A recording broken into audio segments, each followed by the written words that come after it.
Hey guys, welcome to Time Pass with Rishi. You might have guessed from the book that I'm reading and the t-shirt I'm wearing that I'm a huge Harry Potter fan. So during the COVID lockdown when I was rereading all the Harry Potter books, I was stupefied at the connection between Greek and Roman mythology and Harry Potter.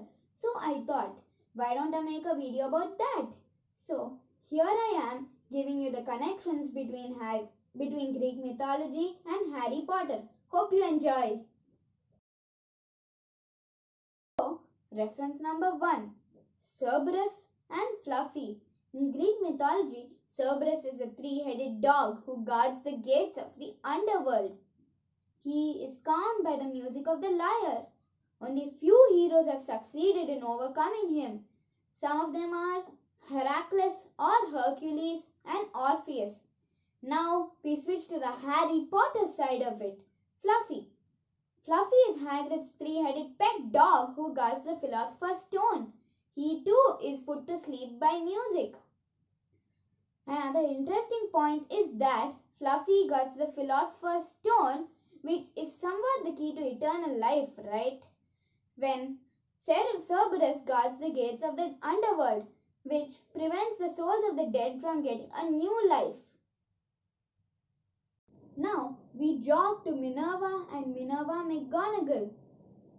Minerva is the Roman goddess of arts, craft, wisdom and strategic warfare. As she is the goddess of wisdom, she is obviously very smart. Now we go to Minerva McGonagall. Like her namesake, Minerva McGonagall too is very wise and smart. She is also really good at warfare. For those who have seen the Deathly Hallows movie, remember Pietotum Locomotor? Now we move on to Sirius from Greek mythology and Sirius Black from Harry Potter. Sirius was the loyal dog of Orion, the hunter, while Sirius Black was an animagus who could turn into a dog. If you didn't know this, animagi were people who could turn into animals. It's a very advanced form of transfiguration. Fun fact is, if you look up the pictures of Orion the constellation and Canis Major the constellation, you will see that from Orion's belt, a straight and imaginary line passes through the star Sirius on Canis Major. And if you look even more closely, you might think that the brightest star Sirius is like a collar on Canis Major. So it's like a leash that connects the collar of Canis Major to Orion's belt. This is just an imaginary line, there is no actual line. Now we go to Cassandra from Greek mythology and Sybil Trelawney from Harry Potter. They might not share the same name, but they are both Sibyls, which means in Greek, people who tell the future. So now we start with Cassandra. Cassandra was a lady who was blessed with the gift of prophecy but was cursed that nobody would listen to her. Now we go to Sybil Trelawney from Harry Potter. Sybil Trelawney was a divination teacher at Hogwarts School of Witchcraft and Wizardry. Even though she told true prophecies, nobody really believed her. They thought she was a fraud. And also, this is a fun fact, Cassandra was the name of Sybil Trelawney's great-great-grandmother. Next, we go to Pomona, the Roman goddess, and Pomona Sprout from Harry Potter. Pomona was the Roman goddess of groves and trees. Now, we go to the Harry Potter equivalent, Pomona Sprout. Pomona Sprout is the herbology teacher at Hogwarts School of Witchcraft and Wizardry.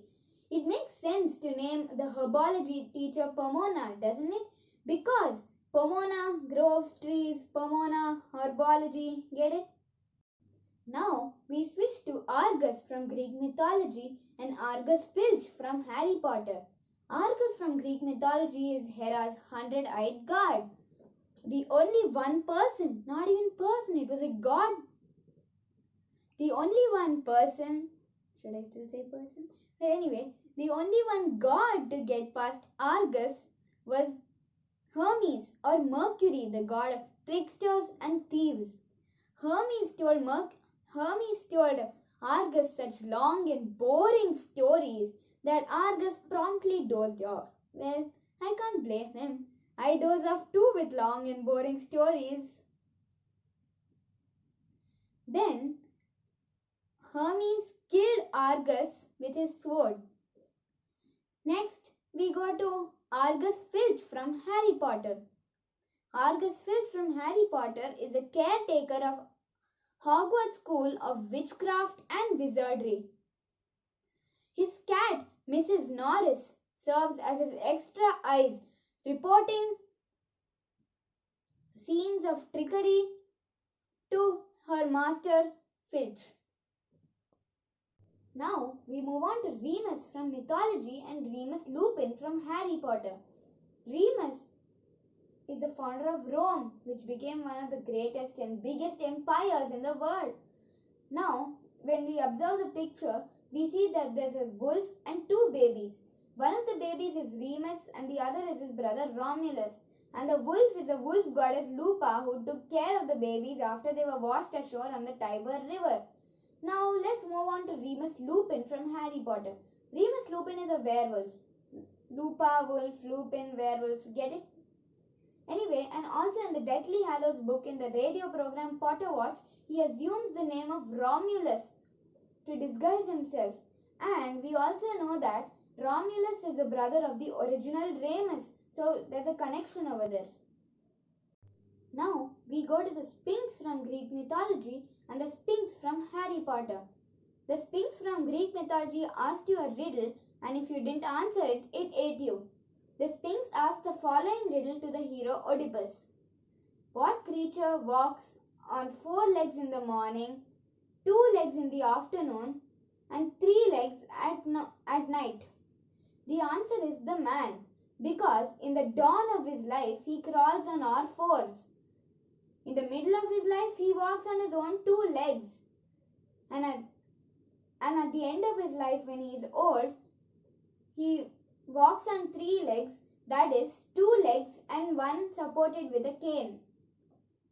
Now we go to the Sphinx from Harry Potter. The Sphinx from Harry Potter pretty much serves the same purpose as the normal Sphinx from Greek mythology, except it asks a different riddle. This riddle was asked during the 3rd task of the Triwizard Tournament. Oh! Please don't forget to like, share and subscribe to my channel and Avada Kedavra the boredom with Harry Potter. Thank you and bye.